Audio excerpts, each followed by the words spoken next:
Situation room का इजलास तो कहते हैं बेनतीजा ही खत्म हो गया। जब ये जंग शुरू हुई थी तो इसराइल का ये ख्याल था कि ईरान जो है वो कमज़ोर हो जाएगा, उसकी हुकूमत बदल जाएगी या वहाँ पे एक पपिट हुकूमत जो कि प्रो इसराइल होगी वो आ जाएगी। कुछ भी इनमें से नहीं हुआ। ईरान ने मुकाबला भी किया और अल्टीमेटली अभी जो ये जो डील है, ये जो एमओयू जिस पे दस्तखत होने हैं, वो ईरान के हक। आप समझते हैं एमओयू हो जाएगा? जी, एमओयू और ये बिल्कुल हो जाएगा। देखिए, दरूने खाना तो या दर पर्दा तो हो चुका है ना। आपने भी खुद ही अभी अपने इब्तदाइये में कहा कि उसके ऊपर बातचीत भी हुई है। सारे हथियार जो सुपरसोनिक मिसाइल्स और इस तरह की जो चीजें हैं खत्म हो गई अमेरिका में, या उनकी कमी हो गई है। और अगर कुछ ऐसी खबरें आई हैं कि यूएई ने भी ईरान पर स्ट्राइक्स की थी। एमबीएस जो है वो तो ट्रम्प को रोजाना बात करता है, कहता है ईरान नु पै जाओ, खत्म कर दो। इसराइल हमें तकसीम करना चाहता है और हम हमें फूट डालना चाहता है। हम तो हमेशा डिप्लोमेसी की बात करते हैं, तो ये चीजें प्लांट की जाती हैं। वो कहते हैं कोई ईरान रिकंस्ट्रक्शन फंड बनाया जाएगा जिसमें सारे अरब पैसे डालेंगे ईरान की तामीर नौ के लिए। अमेरिका तो जी बिल्कुल, ये फंड की भी बात हो रही है। आपको पता है कि कतर में ऑलरेडी ईरान का डेलीगेशन था मौजूद, काफी अरसा रहा। तो ट्रम्प ने कह दिया हम ओमान पर बमबारी कर सकते हैं। बेचारा ओमान है वहीं फंस गया है सारे मसले चुके। अस्सलाम वालेकुम नाज़रीन, मुज़म्मिल सरवरदी के ऑफिशियल यूट्यूब चैनल के साथ मैं हूं मुज़म्मिल सरवरदी। उम्मीद है आप खैरियत से होंगे। नाज़रीन, मेरे उस्ताद रज़ा रूमी साहब मेरे साथ हैं। अस्सलाम वालेकुम रज़ा साहब, गुज़िश्ता ईद मुबारक आपको। जी, आपको भी बहुत ईद मुबारक, और देखने वालों को भी। और always a pleasure to be with you. Rumi साहब, ये सिचुएशन रूम का इजलास तो कहते हैं बेनतीजा ही खत्म हो गया। क्या लड़ाई पड़ गई है अमेरिका के अंदर के इतना बड़ा इजलास और कोई तय नहीं हो सका कुछ? देखिए, कंफ्यूज्ड है डोनाल्ड ट्रंप। वो तो कंफ्यूज इस तरह से है कि आपको पता है कि बेसिकली वो तो चाहता है कि इसे निकला जाए। ये जंग जो है कहीं नहीं जा रही। ये एक मुसीबत बनी हुई है ट्रंप के लिए, ट्रंप की सियासत के लिए, ट्रंप के हुकूमत के लिए। लेकिन दूसरी तरफ उसको प्रेशर इतना है इसराइल का और इसराइली लॉबी का कि वो उसे दबाते हैं। वो उसकी मर्जी कुछ और है। अब सवाल यही है, यही पिछले कई हफ्तों से या अमेरिका में भी यही बात हो रही है कि किस हद तक ट्रंप जो है वो इसराइल के प्रेशर या जो इसराइली लॉबी, क्योंकि इसराइली लॉबी जो है वो इसराइल से भी ज्यादा ताकतवर है अमेरिका में। और ये बात इसके ऊपर अब लिखा भी गया है। ये बात इसके ऊपर जो है अमेरिका में भी एक कंसेंसस है कि सबसे पावरफुल, आई मीन यूं तो और भी लॉबीज हैं, लेकिन एक उनमें पावरफुल लॉबी ये प्रो इसराइल लॉबी भी है। और देखिए ना, इसराइल के अजाइम कुछ और है उस रीजन में। इसराइल के अजाइम जो है, इस जंग से इसराइल को तो कुछ नहीं अभी हासिल हुआ, बल्कि उसके हर गोल जो है वो नाकाम हुआ है। देखिए, जब ये जंग शुरू हुई थी तो इसराइल का ये ख्याल था कि ईरान जो है वो कमज़ोर हो जाएगा, उसकी हुकूमत बदल जाएगी या वहाँ पे एक पपिट हुकूमत जो कि प्रो इसराइल होगी वो आ जाएगी, या ईरान के टुकड़े हो जाएंगे सीरिया की तरह, या ये कि ईरान की रियासत ही कोलैप्स कर जाएगी। कुछ भी इनमें से नहीं हुआ। ईरान ने मुकाबला भी किया और अल्टीमेटली अभी जो ये जो डील है, ये जो एमओयू जिस पे दस्तखत होने हैं, वो ईरान के हक में जाते हैं। और यही यहाँ पर ताने लोग दे रहे हैं ट्रंप को कि तुमने तो ईरान के सामने सरेंडर कर दिया है, हथियार फेंक दिए हैं। तो ये वजह है कि वो अभी आज अच्छा नहीं, कोई फैसला नहीं मेरी हुआ। किसी से बात हो रही थी, उनका ये ख्याल था कि एमओयू पर एग्रीमेंट तो हो गया है, अनाउंस इसलिए नहीं किया जा रहा कि इसराइल ने लेबनान में और कुछ अपने अहदाफ साउथ लेबनान में हासिल करने हैं, कुछ इलाकों पर अभी कब्जा करना है। तो इसराइल को वो मौका दिया जा रहा है कि एमओयू से पहले उन इलाकों पे कब्जा कर ले, फिर बाद में एमओयू साइन करते हैं। तो वो 2-4 दिन उसके लिए चाहिए, बाकी सब तैयारी है। जी देखिए, ये बिल्कुल कहा जा रहा है और ये एक हकीकत है कि वहाँ पे लबनान में इसराइल जो है वो जारी रखे हुए है जारहियत। इसमें तो कोई शक नहीं है। लेकिन ये सिर्फ लबनान का इशू नहीं है, और एक बिल्कुल उसको इसराइल को कुछ टाइम मिल जाता है, मौका मिल जाता है, शायद कॉम्पनसेशन ट्रंप ये समझ रहा हो कि इसराइल को वो कॉम्पनसेट कर देगा इस तरह से। मगर मुजम्मिल साहब, ऐसा ऐसा मसला सिर्फ ये लबनान का नहीं है, ये एक ओवरऑल मसला है। ओवरऑल मसला ये है कि यहाँ पर एक कड़वी गोली खानी पड़ी है सदर ट्रंप को और अमरीकी इंतज़ामिया को, कि ये जो एमओयू जिसको जिसको तैयार किया गया है, इसके ऊपर सारी बातचीत भी हुई है बैक चैनल पर, वो उसको पब्लिक और ट्रंप के नाकदीन ये देखेंगे कि ये ट्रंप ने ये जंग हार दी है। जंग हारना जो है, आपको पता है कि हमारी आप देख लीजिए 20वीं सदी की, उससे पहले की तारीख देख लीजिए, जो हुक्मरान या जो हुक्मरान टोला जंग हार जाता है तो फिर वो रह नहीं पाता। ये अब एक मुसलमा हकीकत है, और यही वजह है कि ये यहाँ पे थोड़ी शिकस्त की, जिसे कहते हैं, एक खुशबू या बू, जो भी आप का नजरिया हो, वो आ रही है इस पूरी प्रोसेस में, क्योंकि आबनाए हुर्मुज के ऊपर जिस तरह से ईरान ने ये पता खेला है इस जंग में, वो उसने पूरी न सिर्फ अमेरिका को दुनिया को हिला के रख दिया है। तो अब मसला मसला यही है कि ये अब कल ही देखा जाएगा कि ट्रंप साहब उठते हैं सुबह, या कोई रात के 2-3 बजे उठ के कोई ट्वीटें करना शुरू हो जाए तो पता नहीं, लेकिन सुबह उठ के मेरे ख्याल से वो देखेंगे और कुछ मशवरा वगैरह दोबारा करेंगे, अनाउंस करेंगे कल कल कुछ। लेकिन ये कि ये रो पिट के ये हो जानी है ये डील, और चारा है कोई नहीं। जी ब्लॉकेड खत्म करने का ऐलान किया है, जो ईरान की पहली शर्त थी कि जी सबसे पहले ब्लॉकेड खत्म करें। तो जी ईरान की पहली शर्त तो अमेरिका ने पूरी कर दी ना, कि ब्लॉकेड खत्म कर दिया। तो जी। अब तो फिर मैं इसका अब ईरान को अब नाए हुर्मुज तो खोलना पड़ेगा। जवाब में वो कहते थे ब्लॉकेड खत्म होगा तो अब नाए हुर्मुज खोलेंगे। जी, आबनाए हुर्मुज बिल्कुल खोलना पड़ेगा। मगर मसला यही है ना कि आबनाए हुर्मुज के ऊपर ईरान का कंट्रोल जो है वो इनडायरेक्टली तस्लीम कर लिया गया है। पहले तो देखे ना, वो कहते थे कि ये क्यों बंद किया हुआ है, और ये तो ऐसा है, इंटरनेशनल वाटर्स हैं, फलाना है, धमाका है। लेकिन अब तो यूं है मुजम्मिल साहब कि वो उसके ऊपर एक तस्लीम कर लिया गया है इस बात को कि आबनाए हुर्मुज के ऊपर ईरान का कंट्रोल है, जो कि एक बहुत बड़ी डेवलपमेंट है।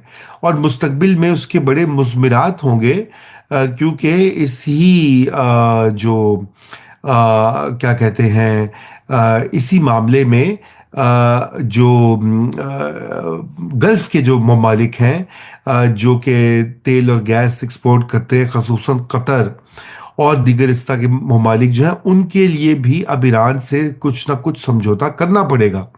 पहले तो उनका ख्याल था ना कि ये अमेरिका इसराइल ईरान को कमजोर कर देंगे, ठीक है, फिर हम अपना काम वो करेंगे। लेकिन अब तो यूं लगता है कि वो भी देख रहे हैं बड़ी करीब से कि भाई ये तो हमें कुछ इसका वो करना पड़ेगा, कोई ना कोई हल करना पड़ेगा। तो पर आपको ये लगता है एमओयू हो जाएगा? आप समझते हैं एमओयू हो जाएगा?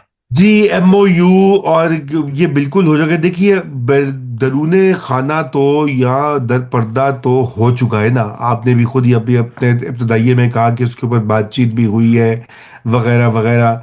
तो वो तो हो चुका है अग्रीमेंट या अंडरस्टैंडिंग जो है। हम्म। और मेरे ख्याल से जंग की तरफ दोबारा जाना अब एक ऑप्शन नहीं रहा अमेरिका के लिए भी। आप देखिए यहाँ का जो मीडिया रिपोर्ट कर रहा है, अब ये रिपोर्ट, ये इंफॉर्मेशन मीडिया को कहाँ से आ रही है? वो कह रहे हैं कि जी सारे हथियार जो सुपरसोनिक मिसाइल्स और इस तरह की जो चीजें हैं, वो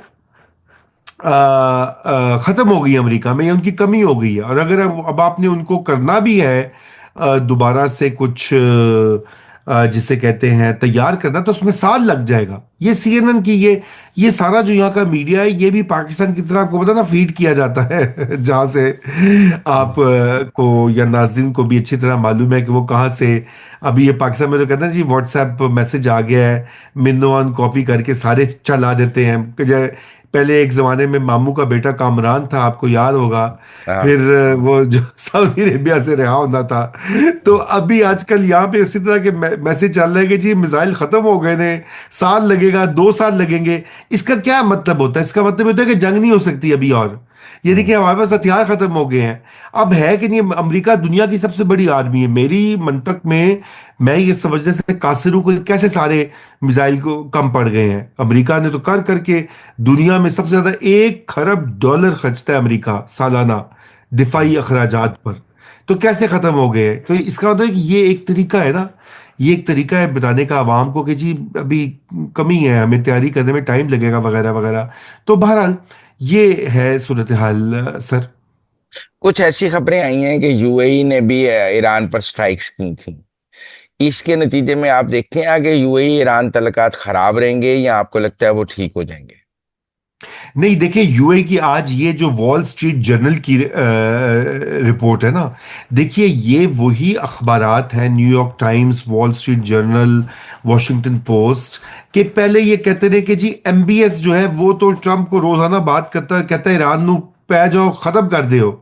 आपको याद होगा। बिल्कुल। बाद में फिर अल तुर्की जो वो साबिक इंटेलिजेंस चीफ थे, फैसद अल तुर्की, उन्होंने एक मजमून लिखा अल अरेबिया में। उन्होंने कहा कि ऐसी बात कोई नहीं है, ये तो इसराइल हमें तकसीम करना चाहता है और हम हमें फूट डालना चाहता है। हम तो हमेशा डिप्लोमेसी की बात करते हैं, तो ये चीज़ें प्लांट की जाती हैं। और ये प्लांट जो होता है काम, ये इसराइल की तरफ से होता है। देखिए इसराइल जो है वो बिल्कुल, उसने इनको तो, यूएई वालों को तो फंसा के रखा हुआ है। पहले उन्होंने वो कर दिया, आपको याद है कि जी नेतन्याहू नेतन्याहू का ने सीक्रेट विजिट आउट कर दिया। सीक्रेट विजिट आउट कर दिया, रो पिट के यूएई वाले ने कहा नहीं आया, और नहीं आया, झूठ है। लोगों ने कहा, उन्होंने कहा, इसराइल ने कहा नहीं आया सी। और हम्म। उसको रेड कार्पेट ट्रीटमेंट, शाही मेहमान खाने में उसको ठहराया, और उसको वीवीआईपी जो है वो उसको खुद रिसीव करने आए अल नहयान साहब। तो हम्म। बात यह है कि इसराइल ये चाहता है कि यूएई इतना ज्यादा एक्सपोज हो जाए कि उसके पास कोई चारा ना रहे कि वो ये जो अलायंस है इसराइल का वो तोड़े ना। लेकिन इस यूएई जो है वो नजर सानी कर रहा है। यूएई ने पाकिस्तान से भी राब्ता किया है, नंबर एक। नंबर दो, यूएई जो है वो उसने डिनाई किया बार बार के नेतन्याहू आया था। और तीसरा, अब ये जो रिपोर्ट अब देखते हैं कि उसकी यूएई की गवर्नमेंट क्या इसके ऊपर कहती है, वॉल स्ट्रीट जर्नल की। क्योंकि देखिए यूएई के लिए भी ये लड़ना आसान नहीं है ईरान के साथ। इसराइल दूर बैठा हुआ है और अमेरिका तो कासे रहा है उसकी प्रोटेक्शन के लिए। देखे ना, ये इस जंग में जो मैं समझता हूं कि ईरान का मामला तो अपनी जगह है, उसके ऊपर बात होती है, लेकिन जो गल्फ की रियासतें हैं, अब उनके ऊपर भी तो उनकी इनसिक्योरिटी दोबारा से सामने आ गई है। यानी कि अगर उनको कोई हमला करे ईरान की तरह की पावर, तो उनको कौन बचाएगा? मतलब अमेरिका ने तो नहीं बचाया, बल्कि उनके तो जो सोल्जर्स थे वो कोई बहुत सारे बेसिस छोड़ के होटलों में मुंतकिल हो गए। दुबई में आपको पता है कितनी ज्यादा, वो कहते हैं 80% इंटरसेप्ट किया, तो 20% मिसाइल तो गिरे ना मुजम्मिल साहब। अगर हम्म। 1000 मिसाइल गया है तो 200 तो लगे हैं, हम्म। 800 गिरा भी नहीं होंगे। तो ये छोटी सी एक रियासत के लिए बहुत बड़ा ये मुश्किल है, खुसूसन जहाँ पे आपने दुनिया भर के लोगों को और सरमाए को जमा किया हो कि जी बड़ी सेफ जगह है, यहाँ पे आके कोई टैक्स नहीं है, आप आके यहाँ पे तो मजे आगे करें। ईरान यूएई क्या होगा? तो ईरान यूएई का यही होगा कि अभी शॉर्ट टर्म में तो शायद ये कोई एकदम मसला हल ना हो, मगर आगे बढ़कर इनके दरमियान भी समझौता करना होगा, इनको वो पड़ेगा। मेरे ख्याल से उससे पहले इंपॉर्टेंट चीज ये होगी कि सऊदी अरेबिया और यूएई के आपस के ताल्लुकात जो हैं वो बेहतर हों। वो बेहतर हों तो फिर उसके बाद ये मामला आगे बढ़ेगा जी। वो कहते हैं कोई ईरान रिकंस्ट्रक्शन फंड बनाया जाएगा जिसमें सारे अरब पैसे डालेंगे ईरान की तामीर नौ के लिए। अमेरिका तो शायद ना डाले, लेकिन ईरान रिकंस्ट्रक्शन फंड एक बनाने की बात की जा रही है, जो जिसमें सारे अरब जो हैं जंग खत्म होने के बाद ईरान की तामीर नौ पर सब पैसे डालें। जी बिल्कुल, ये फंड की भी बात हो रही है। आपको पता है कि कतर में ऑलरेडी ईरान का डेलीगेशन था मौजूद, काफ़ी अरसा रहा, और वहाँ पे यही गुफ्तो शुनीद जो है वो होती रही है, क्योंकि आगे का भी मंजरनामा उसको भी तो तय करना ना। अमेरिका के साथ जो एमओयू है उसमें एक नुक्ता ये भी है कि ये ईरान का जो नुकसान है उसका अजाला कैसे हो। अब वो जाहिर बात है एमओयू में हर चीज़ तो दोस्ता से दर्ज नहीं होगी, क्योंकि एमओयू के दस्तखत होने के बाद बहुत सारी चीज़ों के ऊपर समझौते होने हैं। उनमें से एक इशू ये भी है मुजम्मिल साहब। तो आपको लगता है यूएई पैसे डालेगा ईरान की रिकंस्ट्रक्शन फंड में इतने?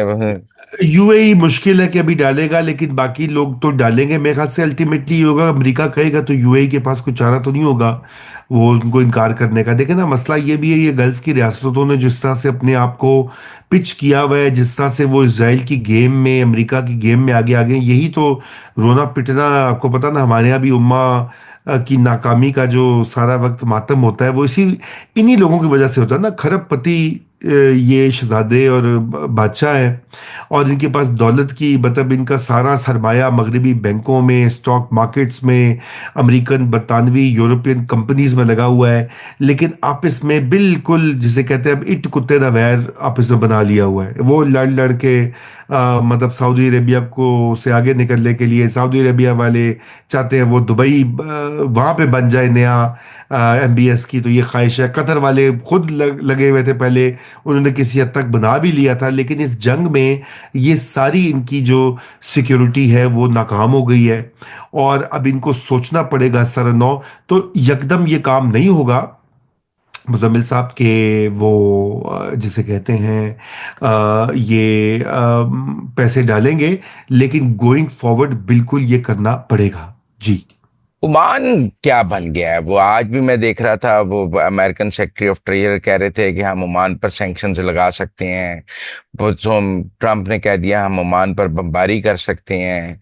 बेचारा ओमान एवं ही फंस गया है सारे मसले च। एक बारी बेचारा। कहने अमरीका कहता है कभी बमबारी कर देंगे, कभी वो कहते हैं सैंक्शंस ला देंगे। वो बेचारा मासूम जिहा मुल्क है, तुसी उते बड़ा पार पा देता है। ਬਿਲਕੁਲ ਪਾ ਤੇ ਦਿੱਤਾ ਹੈ, ਉਹ ਗੱਲ ਸਹੀ ਆਂਦੇ ਹੋ ਤੁਸੀਂ। ए, ਲੇਕਿਨ ਉਹਦੀ ਵਜ੍ਹਾ ਹੈ ਨਾ, ਉਹਦੀ ਵਜ੍ਹਾ ਹੈ ਕਿ ਈਰਾਨ ਜਿਹੜਾ ਹੈ ਉਹ ਕਹਿੰਦਾ ਹੈ ਕਿ ਜੀ ਆਪਣਾ ਇਹ ਹੁਰਮਜ਼ ਹੈ, ਉਹਦੇ ਤੋਂ ਜਿਹੜੀ ਵੀ ਕਿਸ਼ਤੀ ਸਮਾਨ ਲੰਘੇਗਾ हम्म, ਤੇ ਉਹ ਸਾਡੇ ਕੋਲੋਂ ਲੰਘ ਕੇ ਸਾਡੇ ਕੋਲੋਂ ਉਹ ਸਾਨੂੰ टोल देवेगा। ठीक है जी। हम्म, नंबर वन। तो अब वो टोल जो है मुजम्मिल साहब वो उसमें वो कहते हैं कि जी ईरान तो है सो है, लेकिन आगे जो है ओमान का भी थोड़ा उसमें हिस्सा बनता है, चुनाचे ओमान को भी पे करना पड़ेगा। तो अब सवाल यह है कि ये अमेरिका ये चाहता है कि ओमान जो है वो बिल्कुल ईरान की साइड के ऊपर ना जाए, लेकिन ओमान को भी तो दिखाई दे रहा है कि उसको फायदा हो रहा है, उसको पैसे मिल रहे हैं, और उसकी भी बल्ले बल्ले होगी। आप देखिए ना, सैकड़ों वहां से टैंकर्स गुजरते हैं दिन के, हफ्ते के, महीने के, और आप उसमें कुछ भी लें तो अच्छी खासी रकम है वो, ईरान की भी ओमान की भी।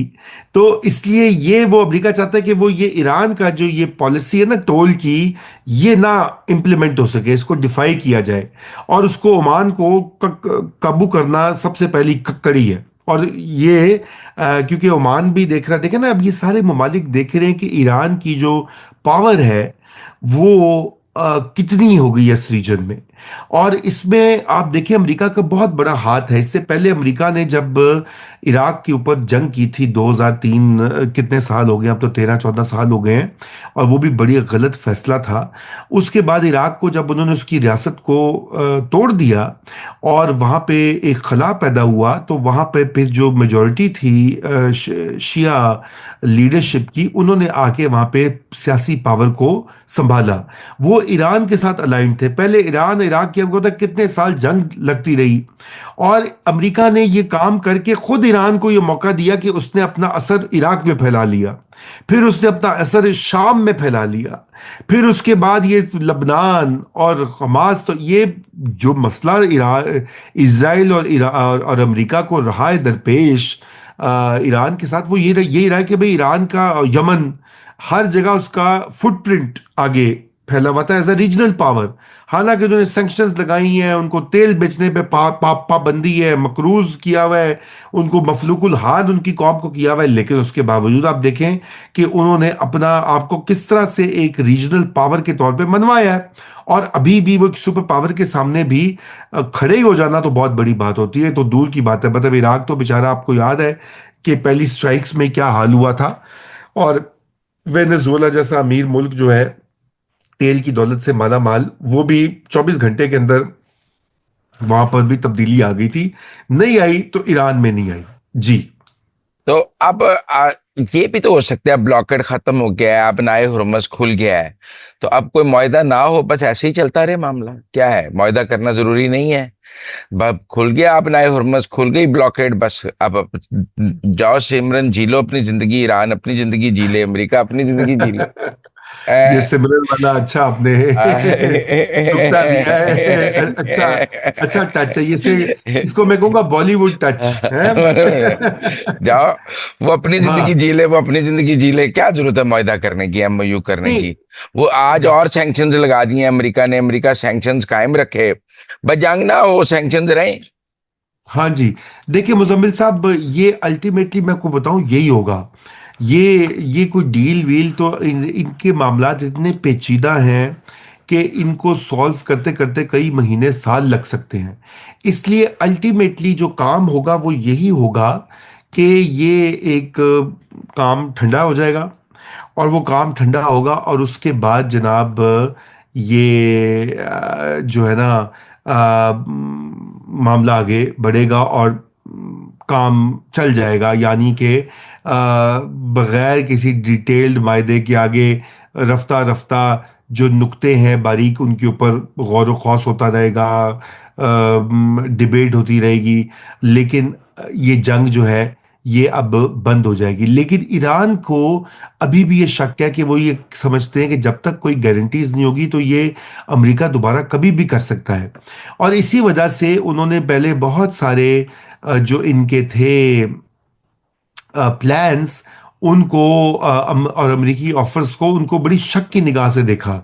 ये तो पाकिस्तान ने बीच में आकर उनको समझाया, दोनों साइड्स को मीडिएशन जैसे कहते हैं, सालिसी वो की है, तो कहीं पे कोई मामला आगे बढ़ा है। नहीं तो ईरान तो बिल्कुल ट्रस्ट नहीं कर रहा था तो यू नो। अब भी मुझे ऐसे लगता है कोई मुआहदा नहीं होगा, बस दुनिया जाने थे अब नाए हुर्मस जाने, अमेरिका चला गया। बस जी, जी आपना हुर्मुस खुल जाएगी, अमरीकी ब्लॉकेड खत्म हो जाएगा, न्यूक्लियर का मसला हल हो जाएगा। उसके बाद जो डिटेल और कुछ ये सैंक्शंस भी ईरान के ऊपर कम होगी। देखिए ये भी उनकी एक शर्त है। नहीं पर तो ना हो तो क्या है, चलता रहे, साल चलता रहे, वो कहेंगे मुआहदा नहीं नहीं, हो रहा। नहीं तो फिर ईरान देखे ना रिकवर कैसे करेगा। मुजम्मिल साहब, ईरान ने रिकवर भी तो करना है ना। मेरा सो ख्याल है दैट्स तो अमेरिका और ईरान का कोई मुआहदा शायद ना हो सके और चीजें स्टेलमेट हो जाए। जी। देखिए चीजें स्टेलमेट, ये एक बिल्कुल पॉसिबिलिटी है, और एन मुमकिन है कि ऐसा होगा, हो सकता है। लेकिन मैं समझता हूँ कि ये अब अमेरिका भी ये चाहेगा कि किसी तरह से ये मामला, देखिए ना, ये अगर ये मामला सेटल नहीं होता तो फिर से कोई ना कोई इस खत्ते में स्कर्मिश होगी इसराइल के साथ। इसराइल तो हमला कर सकता है ना। तो फिर और ये इनका जो असर है वो इतना ज्यादा होता है इसके ऊपर कि ये एक और प्रॉब्लम बन जाता है। तो इसलिए मैं समझता हूं कि मुजम्मिल साहब, कोई ना कोई एक अग्रीमेंट करना पड़ेगा ताकि ये मामला क्लियर हो जाए और ठंडा हो जाए जी। आपने अफगानिस्तान और रशिया के दरमियान जो डिफेंस पैक्ट देखा है? देखिए जी, वो मैंने मैंने बिल्कुल उसके बारे में पढ़ा है, लेकिन मैं नहीं समझता कि उनके दरमियान कोई पैक्ट हुआ है। ये बहुत ज्यादा एग्जैग्जरेटेड बात है, क्योंकि रशिया जो है वो कोई ऐसा मायदा नहीं करेगा जो पाकिस्तान के खिलाफ जाएगा। और उसकी दो बुनियादी वजूहात हैं। पहली वजह तो ये है कि चीन जो है वो सोलह सफाई करवाना चाह रहा है, और रशिया और चीन यूं हैं, उनकी एक ही नजरिया है इस खित्ते में। और आपने देखा कि रशिया किस तरह से अब पाकिस्तान के साथ उसके ताल्लुकात इंप्रूव हुए हैं पिछले सालों में, और उसमें चीन का बहुत बड़ा रोल है। और वो पाकिस्तान को अनॉय नहीं करेगा। पहला तो रीजन ये है। दूसरा रीजन ये कि वो तालिबान जैसी फोर्स को भी मजबूत नहीं करेगा। क्योंकि तालिबान जो है, देखिए ये तालिबान को उन्होंने रिकग्नाइज वगैरह तो किया है, सब उनके साथ काम करना चाहते हैं, लेकिन उनको पसंद नहीं करते तालिबान को। ये बात ना रशिया कह रहे ना हैं वो उनको चाइना। शॉर्ट रेंज मिसाइल्स दे रहे हैं, शॉर्ट रेंज मिसाइल देने की बात हो रही है। मेरे ख्याल से ये एग्जैगरेटेड मामलात हैं, और ये रिपोर्टें छपवाई जाती हैं। इसकी जब आएगी मजीद तफसील, तो उस वक्त देखेंगे। मैं समझता हूं कि रशिया ऐसा काम नहीं करेगा, और अगर करेगा तो फिर वो पाकिस्तान की गुडविल इस खत्ते में खो देगा, क्योंकि उस गुडविल की ज़रूरत है रशिया को, सेंट्रल एशिया के हवाले से भी, अफगानिस्तान के हवाले से भी, ईरान के हवाले से भी। देखिए ये सारे मामलात इधर है, इंटरलिंक्ड हैं आपस में जी। मैं डार रोबियो मुलाकात में कोई खास बड़ी बात सामने नहीं आई, देखिए बड़े वो रस्मी खास, सी चार लाइनें आई हैं। ਦੇਖੋ ਖਾਸ ਵੱਡੀ ਗੱਲ ਜਿਹੜੀ ਉਹ ਤੁਹਾਨੂੰ ਦੱਸ ਕੇ ਤੇ ਤੁਹਾਡਾ ਕੀ ਖਿਆਲ ਹੈ ਕਿ ਉਹਨਾਂ ਨੇ ਉਹਨੂੰ ਕੰਮ ਖਰਾਬ ਕਰਨਾ ਹੈ? ਤੇ ਐਸਾ ਤਾਂ ਨਹੀਂ ਹੁੰਦਾ ਨਾ ਮੁਜ਼ੱਮਿਲ ਸਾਹਿਬ। ਉਹ ਜੋ ਵੀ ਗੱਲ ਹੋਈ ਹੈ ਉਹ ਦਰੂਨੇ ਖਾਨਾ ਬੈਕ ਚੈਨਲ ਤੇ ਹੁੰਦੀ ਹੈ। ਉੱਥੇ ਮੇਰੇ ਖਿਆਲ ਨਾਲ ਕੋਈ ਮੈਸੇਜ ਲੈ ਕੇ ਡਾਰ ਸਾਹਿਬ ਆਏ ਨੇ ईरान ਦਾ। और वो मैसेज उन्होंने वही ऐसी चीज होती है जो कि आप इन पर्सन बात करते हैं। और फिर आपने देखा है कि उसके बाद जो रूबियो की जो स्टेटमेंट है, रूबियो ने जो ट्वीट भी किया है, वो बड़ी एक क्लियर एक्नॉलेजमेंट है पाकिस्तान के रोल की। उन्होंने कहा भाई ये पाकिस्तान हमारा इस मामले में टॉप मीडिएटर है, हमें उसके ऊपर ट्रस्ट है और हम उसकी तारीफ करते हैं। इसका मतलब है कि जो पाकिस्तान कर रहा है उसको अमेरिका बैक कर रहा है। तो ये तो जो डिटेल वो क्या बात है वो मीडिया को और पब्लिक को तो नहीं बताई जा सकती। बहुत जी। शुक्रिया रूमी साहब हमारे साथ बात करने का। It was pleasure talking to you. Thank you. You are welcome. बहुत शुक्रिया जी।